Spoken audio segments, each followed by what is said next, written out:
Ramadan Mubarak! Today I'm going to show you how I made this Ramadan moon wreath. First, I purchased this moon-shaped mesh wreath base, which made it very easy to get a crescent moon shape for my wreath. Then I purchased faux hydrangeas in navy blue, pale pink, and ivory because I really like that color palette. And then I'm just using floral wire to keep it in place, just twisting it in the back as you see here. And it keeps it pretty sturdy. And then I just sprinkle in pops of color.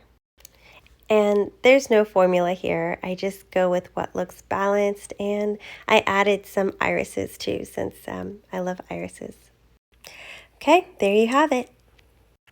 I purchased these laser cut wood letters from Etsy, and I'm using acrylic gold paint to give them a coat of gold.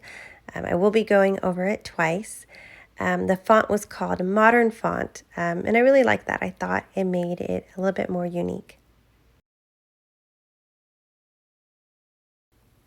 Okay, the final step, you just attach your letters to the wreath like this. Just twist the wire in place and tuck it under, and there you go. Cut away the extra pieces, make it straight, and your wreath is done. Ramadan Mubarak!